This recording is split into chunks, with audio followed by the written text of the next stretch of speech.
Friends, welcome to our channel. Latest ఎపిసోడ్లో ఏం జరగబోతుందో ముందుగానే తెలుసుకుందాం. ఫ్రెండ్స్, డైలీ సీరియల్ నోటిఫికేషన్ కోసం ఛానల్ని సబ్స్క్రైబ్ చేసుకోండి ఫ్రెండ్స్. అండ్ పక్కనే ఉన్న బెల్ ఐకాన్ని క్లిక్ చేసి ఆల్ ఆప్షన్ని సెలెక్ట్ చేసేయండి. ఇక కబడ్డీ గేమ్లో కావాలని లక్ష్మి ఓడిపోయి మిత్రవలను గెలిపించటంతో ఊరంతా కూడా లక్ష్మమ్మ కావాలని ఓడిపోయింది, మిత్రాబాబుని గెలిపించడానికే అని చెప్పేసి అందరూ అనుకుంటూ ఉంటారు.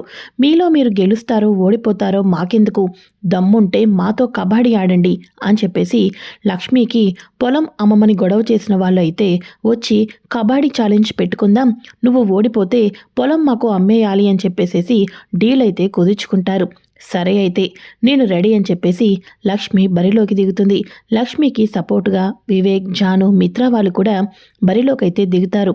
ఇక మిత్ర అయితే లక్ష్మిని అమ్మండి అమ్మండి అని ఒకటే ఫోర్స్ చేస్తూ ఉన్న వ్యక్తులకు అయితే కబడ్డీ కబడ్డీ అని అంటూనే ఇక ఫైట్ చేస్తున్నట్టుగా కాళ్ళతోనూ చేతులతోనూ వాళ్ళకు కొట్టి బౌండరీ పక్కనైతే పడేస్తాడు. దెబ్బకు వాళ్ళందరూ కూడా కుయ్యో మొర్రో అని అనుకుంటూ వచ్చినప్పుడు స్ట్రాంగ్గా పవర్ఫుల్గా నడుచుకుంటూ వచ్చిన వాళ్ళందరూ కూడా నడవలేక ఒళ్ళు నొప్పులతో అయితే వెళ్ళిపోతూ ఉంటారు. ఇంకెప్పుడైనా మా దగ్గరకు మా పొలం అమ్మండి అని చెప్పేసి వచ్చారే అనుకో, ఈసారి ఇక మీ శరీరాలు మీ బాడీలు కూడా ఉండవు, గుర్తు పెట్టుకోండి అని చెప్పేసి మిత్ర వాళ్ళందరికీ వార్నింగ్ అయితే ఇచ్చేస్తాడు. ఇక అమాంతం లక్ష్మి ఆనందాన్ని ఆపుకోలేక పరుగున మిత్ర దగ్గరికి వచ్చి థ్యాంక్ యూ సో మచ్ మిత్ర గారు అని చెప్పేసి మనీషా, దేవయాని వాళ్ళు చూస్తూ ఉండంగానే చెయ్యి పట్టుకొని మరీ దగ్గరకు వచ్చి థ్యాంక్స్ చెప్పడంతో ఇక వీళ్ళిద్దరూ షాక్ అయితే అయిపోతూ ఉంటారు. అయితే ఇక పిల్లలందరూ కూడా హ్యాపీగా చాలా బాగా ఎంజాయ్ చేశాం కదా, ఇక ఇంటికి వెళ్దామని అనగానే సరే అయితే పదండి వెళ్ళిపోదాం ఇంటికి అని చెప్పేసి ఇంటికి వెళ్తూ ఉంటారు. అలా ఇంటికి వెళ్తూ ఉన్నప్పుడు అసలు ఎంత బాగా ఎంజాయ్ చేశామో కదా లక్కీ అని అనగానే అవునవును, మన టీచర్ కూడా ఇండోర్ గేమ్స్ కన్నా అవుట్డోర్ గేమ్స్ చాలా మంచివి, హెల్త్కి కూడా మంచివి అని చెప్తూ ఉంటారు.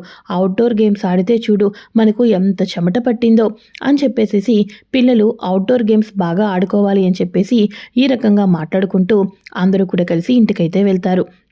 ఇక వచ్చేసారమ్మా మీకోసమే, ఇక మధ్యాహ్నం భోజనం మొత్తం రెడీ చేపించాను, మీరు వెళ్ళి ఫ్రెష్ అయ్యి రండి, భోజనాలు తిందురు గారు, వెళ్ళండి అల్లుడు గారు అని చెప్పేసి తాతయ్య అందరినీ ఫ్రెష్ అయ్యి రమ్మని అంటారు. ఏంటి పిల్లలు, ఊరు నచ్చిందా, మా పొలాలు, మా ప్రకృతి గాలి, మా వరి పైర్లు అన్నీ ఎలా ఉన్నాయి అని అనగానే సూపర్ తాతయ్య, అసలే ఇంతకాలం అమ్మ నాన్న వర్క్లో బిజీగా ఉండేవాళ్ళ, ఈరోజు ఊరికి రావటం మూలన అందరం కూడా కలిసి హ్యాపీగా కబడ్డీ గేమ్ ఆడుకున్నాం. అలా అందరం కూడా కలిసి గేమ్ ఆడుకుంటుంటే చాలా హ్యాపీ అనిపించింది. మీకు ఓ విషయం తెలుసా, మా చిన్నానమ్మని అంతేకాకుండా బాబాయిని మా పిన్ని భలే ఓడించేసింది, పాపం దేవయాని ఓడిపోయింది అని చెప్పేసి పిల్లలు నవ్వుకుంటూ అందరూ కూడా కలిసి హ్యాపీగా జరిగిన గేమ్ని గుర్తు తెచ్చుకుంటూ ఆడుకుంటూ నవ్వుకుంటూ భోజనం అయితే చేస్తూ ఉంటారు కదా. ఇలా నవ్వులు, మిత్రగా ఏమో చాలు లక్ష్మి చాలని చెప్తున్నాను కదా అని చెప్పేసి కొసరి వడ్డించటం, మిత్ర దాన్ని ప్రేమగా తినటం, ఇదంతా కూడా మనీషాకు డైజెషన్ అవ్వలేదు. పక్కన ఉన్న దేవయాని ఏంటి మనీషా, వాళ్ళ నవ్వులను చూసి హ్యాపీగా పొంగిపోతున్నట్టున్నావే, నీ కడుపు కూడా నిండిపోయినట్టుంది కదా, ప్లాన్ చేస్తాను అది చేస్తాను ఇది చేస్తాను అని అనడం కాదు, ఏం చేసావు, ఆ డూప్లికేట్ మదర్ని రంగంలోకి దించుతానన్నావు కదా, ఇంకా ఎంతసేపు మనీషా, వీళ్ళ ఆనందాన్ని నేను చూడలేకపోతున్నాను అని చెప్పేసి దేవయాని అనగానే ఆంటీ, మీరే వాళ్ళ ఆనందాన్ని చూడలేకపోతున్నప్పుడు నేను మిత్రా లక్ష్మిల బాండింగ్ని ఎలా చూడగలుగుతాను అనుకుంటున్నారు, రెచ్చిపోతున్నారు, హ్యాపీగా ఉన్నారు, అలా ఎంతసేపు ఉంటారనుకుంటున్నారు, మహా అయితే 5 నిమిషాలు 10 నిమిషాలే, ప్లాన్ అంతా అక్కడ ఆల్రెడీ సరియు ప్లాన్ చేసే ఉంది, సరియుకి ఒక్క ఫోన్ కాల్ చేస్తే చాలు వీళ్ళ ఆనందాలు వీళ్ళ సంతోషాలు అన్నీ కూడా ఆవిరైపోవటానికి అని చెప్పేసి మనీషా అయితే అంటూ ఉంటుంది. అదేదో త్వరగా కానివ్వు, వీళ్ళ ఆనందాన్ని చూడలేక సస్తున్నాను అని చెప్పేసి దేవయాని అంటూ ఉంటుంది. మనీషా పక్కకు వెళ్ళి హలో సరియు, ఏంటి నేను చెప్పిన ప్లాన్ అయ్యిందా అని చెప్పేసి అనగానే ఆఫ్ కోర్స్ ఆల్మోస్ట్ అయిపోయింది మనీషా, డూప్లికేట్ పార్వతి నా దగ్గర రెడీగానే ఉంది, ఇక మిత్రని రెడీగా ఫోన్ చేస్తాం, ఇక్కడ నువ్వు అక్కడ మిత్ర రియాక్షన్ చూడటానికి రెడీగా ఉండు ఓకేనా అని చెప్పేసి అనగానే సరే అయితే అని చెప్పేసి మనీషా లోపలికైతే వెళ్తుంది. అందరూ కూడా భోజనాలు అయిపోయిన తర్వాత డూప్లికేట్ పార్వతి వచ్చేసేసి లక్కీ పాప వాళ్ళ మదర్ అని చెప్పేసేసి మిత్రకైతే కాల్ చేస్తారు. హలో అని అనంగానే, హలో అని మీరెవరు అని చెప్పి అనంగానే, మిత్ర గారు నేను లక్కీ వాళ్ళ అమ్మగారి పార్వతిని మాట్లాడుతున్నాను అని అనంగానే ఒక్కసారిగా మిత్ర షాక్ అయిపోతారు. ఏంటి లక్కీ వాళ్ళ అమ్మ పార్వతినా అని అనంగానే, అవును సార్ అవును. నా బిడ్డ జాడ కోసం నేను ఎప్పటినుంచో ఎదురు చూస్తూనే ఉన్నాను సార్.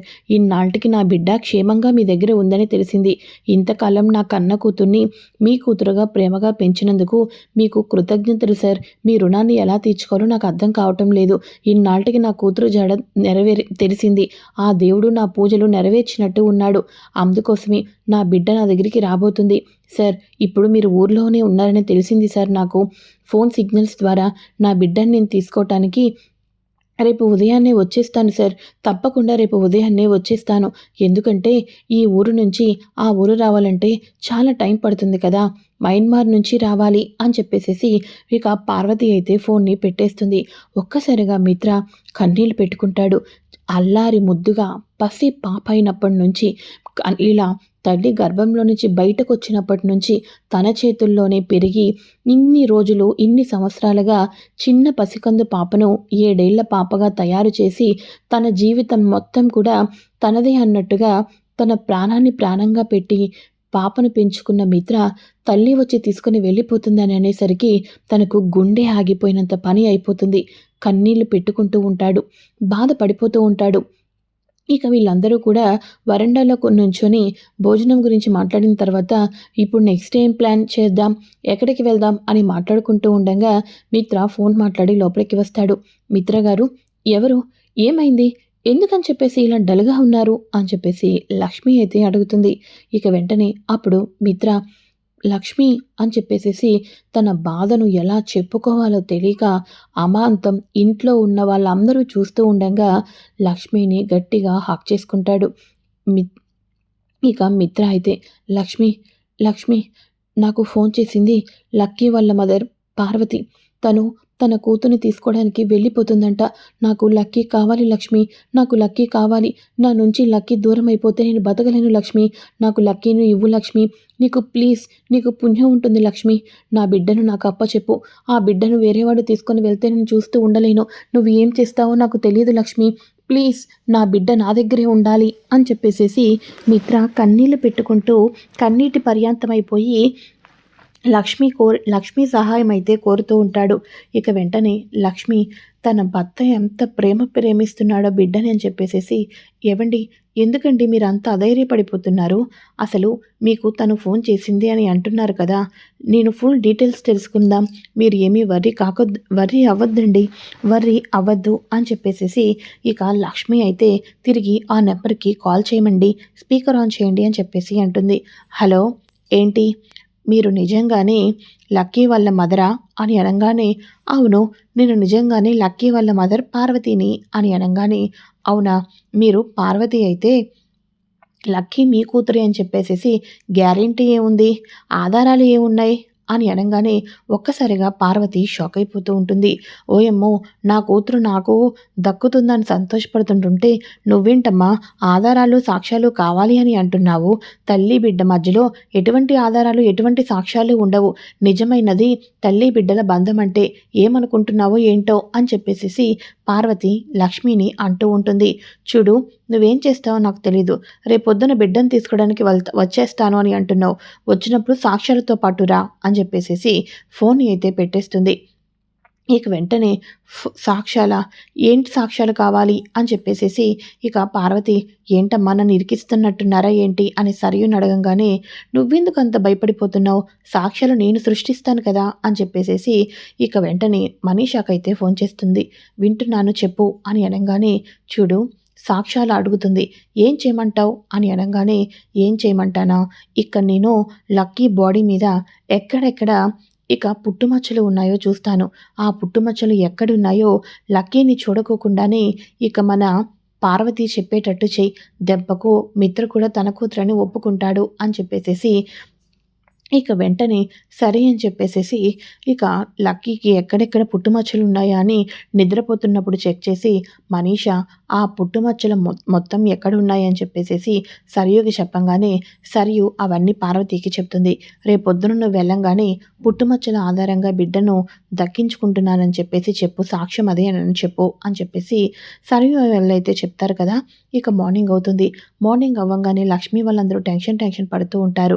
ఇక ఇలా టెన్షన్ పడుతూ ఉండంగా ఇంటికైతే పార్వతి వస్తుంది. లక్కీ లక్కీ అని చెప్పేసి దగ్గరికి వెళ్తూ ఉండంగా ఇక మిత్ర కంగారు పడిపోతూ ఉండంగా లక్ష్మి అడ్డుపడుతుంది.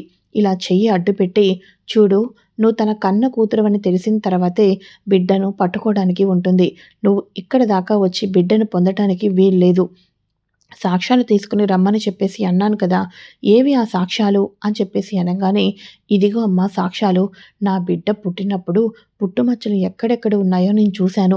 ఆ పుట్టుమచ్చలు గనక అదే ప్లేస్లో ఉంటే మీరు తప్పకుండా ఆ బిడ్డని ఒప్పుకోండి అని అనగానే సరే అయితే చెప్పు అని అనగానే ఎడమ భుజం మీద ఒక పుట్టుమచ్చ ఉంటుంది అని చెప్పేసి అనగానే లక్కీకి నిజంగానే ఎడమ భుజం మీద పుట్టుమచ్చ ఉంటుంది. కుడికాలు మోకాల కింద చిన్న ఒకటి పుట్టుమచ్చ ఉంటుంది అని లక్కీకి ఎక్కడెక్కడైతే పుట్టుమచ్చలు ఉన్నాయో మనీషా ముందుగానే చెప్పడం ద్వారా ఆ పుట్టుమచ్చలు అయితే చెప్తూ ఉండటంతో ఇక మిత్ర కంగారు పడిపోతూ ఉంటాడు. చెప్పాను కదమ్మా, చెప్పాను కదా, తనే నా కూతురు అని చెప్పేసి ఇక నా కూతురు నాకు ఇచ్చేసేయండి, నేను వెళ్ళిపోతాను, నా కూతురు నాకు ఇవ్వండమ్మా, ఎప్పటి నుంచో ఎదురు చూస్తున్నాను నా కూతురు గురించి, ఇప్పటికి నాకు జాడ తెలిసింది అని చెప్పేసి అనగానే అవునా, జాడ తెలిసిన దానివి నువ్వు ఏ హాస్పిటల్లో డెలివరీ అయ్యావో ఆ హాస్పిటల్లోకి వచ్చి ఏ రోజైనా నీ కూతురు ఎక్కడని అడిగావా? ఇప్పటిదాకా ఏం చేసావు నీ కూతుర్ని తెలుసుకోలేక అని అనగానే అటువంటి పరిస్థితులు వచ్చాయమ్మా, ఏ తల్లికి బిడ్డను వదులుకోవాలని ఉంటుంది చెప్పండి, పరిస్థితులు అటువంటివి, నాకు దేవుడు ఉన్నాడు కాబట్టి నా కూతురు నాకు దక్కబోతుంది అని చెప్పేసి అనగానే సరే అయితే నువ్వు ఇంతసేపు మాట్లాడుతున్నంతసేపే జాను రెడీ అయిపోయిందా అని అనగానే ఓ అక్క రెడీ అయిపోయింది ఇదిగో అని చెప్పేసి మొబైల్ అయితే ఇస్తుంది. నీ ఫోటో మొత్తానికి కూడా నేను సెట్ చేశాను.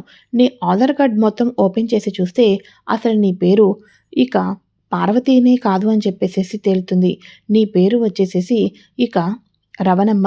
రవణమ్మ పేరు కాస్త పార్వతిగా ఎలా మారిందో నాకు అర్థం కావటం లేదు అని అనగానే అదేంటమ్మా, ఆధార్ కార్డులో ఏదో ఒక పేరు ఉంటుంది, జనాలు పిలిచే పేరు ఒకటి ఉంటుంది, అంతే తప్ప నా బిడ్డను నాకు కాదని అంటారా ఏంటి అని అనగానే సరే అయితే ఈ ఆధార్ కార్డులో నీ పేర్లు ఈ గోలంతా ఎందుకు కానీ నువ్వు నిజమైన తల్లివి కాబట్టి నీకు భయం లేదు.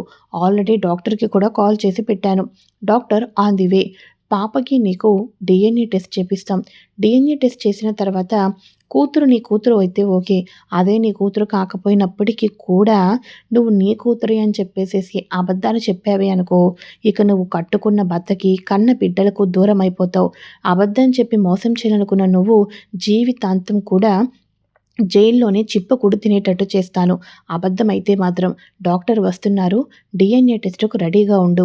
జైల్లో చిప్పకుడు తింటావో లేదో అన్నది కూడా నేనే తేల్చేస్తాను అని చెప్పేసి లక్ష్మి చాలా స్ట్రాంగ్గా చెప్పడంతో అమ్మో డాక్టర్ వచ్చేస్తే నిజంగానే డిఎన్ఏ టెస్ట్ చేస్తే ఏదో డబ్బు కక్కుర్తి పడి ఆశపడి ఇది ఒప్పుకున్నాను, నా భర్తకి నా బిడ్డలకి నేను దూరం అయిపోతాను అని చెప్పేసేసి అమ్మ డాక్టర్ వస్తున్నారా, డాక్టర్ వస్తున్నారా, ఎక్కడి డాక్టర్ అని చెప్పేసేసి పార్వతి అబద్ధాలు చెప్తూ ఇక వెంటనే డాక్టర్ రావటంతో తను వెంటనే అక్కడి నుంచి తప్పైపోయిందమ్మా, నన్ను క్షమించండమ్మా అని చెప్పేసేసి పరుగు పరుగున వెళ్ళిపోతుంది. చూసారా మిత్రగారు, నిజమైన తల్లి అయితే డిఎన్ఏ టెస్ట్కు రెడీ అయ్యేది. డిఎన్ఏ టెస్ట్ అని అనగానే తనని ఎక్కడ జైల్లో వేసి చిప్పకుడు తినేటట్టు చేస్తానని చెప్పేసి ఎలా వెళ్ళిపోయిందో చూడండి పరుగున అని చెప్పేసి అనగానే ఒక్కసారిగా మిత్ర అమాంతం లక్ష్మిని మళ్ళీ హక్ చేసుకొని thank you so much Lakshmi అని చెప్పేసి అంటూ ఉంటే లక్కీ పాప వస్తుంది. లక్ష్మమ్మ, నాన్న, మీ ఇద్దరికీ నేను చాలా బాధ పెట్టాను. ఇప్పుడు నాకు అర్థమయ్యింది. నా అమ్మ ఎవరు అని తెలియటం మూలాన ఇప్పుడు కొత్త సమస్యలు వస్తున్నాయి. అమ్మ, నేను ఎప్పుడూ కూడా అమ్మ ఎవరు, ఎక్కడ ఉంటారు అనే డిస్కషనే చేయను, తెలుసుకోవాలనే ప్రయత్నం కూడా చేయను. ఇక నుంచి నాకు అమ్మ మొత్తం నువ్వే అమ్మ అని చెప్పేసి లక్ష్మి అయితే వాళ్ళ అమ్మకు మాట చెప్తూ ఉంటుంది. ఇక మిత్రకి అయితే లక్కీ పాప, డాడ్ నీకొక విషయం చెప్పమంటావా అని అనంగానే, నేను అమ్మ గురించి ఎప్పుడు డిస్కషన్ తీసుకొని రాను అనటానికి నువ్వు నాకొక ప్రామిస్ చేయాలి డాడ్ అని అనంగానే, ఏంటి లక్కీ, నువ్వు అడిగితే నేను ఏదని కాదని అంటాను, తప్పకుండా ప్రామిస్ చేస్తాను అని అనంగానే, డాడ్ నన్ను అమ్మ కన్నా గొప్పగా చూసుకుంటుంది కదా లక్ష్మమ్మ. ఇప్పుడు లక్ష్మీ అమ్మే నాకు ఎప్పటికీ అమ్మ. కానీ ఈ లక్ష్మీ అమ్మని మీరు ఎప్పుడూ వదలను అని నాకు ప్రామిస్ చేయండి. హ్యాపీగా జున్ను, నువ్వు, నేను, అమ్మ నలుగురం హ్యాపీగా ఉంటాం. అమ్మ గురించి నేను ఎప్పుడూ ఎత్తను. మీరు మాత్రం లక్ష్మీ అమ్మను ఎప్పుడూ వదిలిపెట్టనని ప్రామిస్ చేయండి డాడీ, ప్రామిస్ చేయండి అని చెప్పేసి అనంగానే, మిత్ర లక్ష్మిని ఎప్పటికీ వదిలిపెట్టను అని లక్కీకైతే ప్రామిస్ చేస్తాడు. ఇక మన నలుగురం చింతలేని కుటుంబంలాగా హ్యాపీగా ఉండబోతున్నామని చెప్పేసేసి ఇక జయదేవ్ అయితే చిన్న పిల్లైన లక్కీ ఇక అమ్మ నాన్నలను ఒకటి చేసింది అని చెప్పేసి జయదేవ్ అనుకుంటూ ఉంటాడు. ఒక్కసారిగా మనీష కోపంతో రగిలిపోతూ ఉంటుంది. జీవితాంతం లక్ష్మిని వదిలిపెట్టను అని కూతురికి ప్రామిస్ చేశాడంటే మిత్ర ఎప్పటికీ మాట తప్పడు. అలాంటప్పుడు మరి నా పరిస్థితి ఏంటి? మిత్ర కోసం జీవితాన్ని పణంగా పెట్టుకొని నా లైఫే మిత్ర అని అనుకుంటుంటే నా వైపు కూడా చూడకోకుండా, నా నిర్ణయం ఏంటో కూడా తెలుసుకోకోకుండా కూతురికి ప్రామిస్ చేసేశాడు. ఇక మీరు నలుగురు ఒకే గదిలో కూర్చొని ఒకే మంచం మీద పడుకుంటూ హ్యాపీగా కథలు చెప్పుకుంటూ లైఫ్ని సంతోషంగా లీడ్ చేస్తూ ఉంటే చూడటానికి నేను పిచ్చిదాన్ని అనుకుంటున్నావా మిత్ర? ఎక్కడ ఎలా దెబ్బ కొట్టాలో నాకు బాగానే తెలుసు. ఈ లక్కీకి నువ్వు మాట ఇవ్వడం బట్టే కదా లక్ష్మిని జీవితాంతం భార్యగా ఉంచుకుంటాను అని అన్నావు. అదే అసలు నీ జీవితంలో లక్కీనే లేకుండా చేసేస్తే నీ కోపం, ద్వేషం, ఆవేశం అన్నీ కూడా ఇప్పుడు లక్ష్మి మీదే చూపిస్తావు. కాబట్టి నువ్వు లక్కీ పాపకు మాట ఇచ్చేసినంత మాత్రాన చెల్లిపోదు. నీ పక్కన నీ లైఫ్‌లో జీవితంలో లక్కీ అనే పాపే లేకుండా చేయకపోతే నా పేరు మనీష్ అనే కాదు అని చెప్పేసేసి మన మనీష అయితే ఈ రకంగా ప్లాన్ చేస్తూ ఉంటుంది. ఇది ఫ్రెండ్స్ లేటెస్ట్ ఎపిసోడ్. మరి నెక్స్ట్ ఏం జరుగుతుందో కూడా ముందుగా తెలుసుకోవాలి అనుకుంటే ఫ్రెండ్స్ ఛానల్ని సబ్స్క్రైబ్ చేసుకొని పక్కనే ఉన్న బెల్ ఐకాన్ని క్లిక్ చేసి ఆల్ ఆప్షన్ని సెలెక్ట్ చేసేయండి. Thanks for watching friends. Bye friends, welcome to our channel.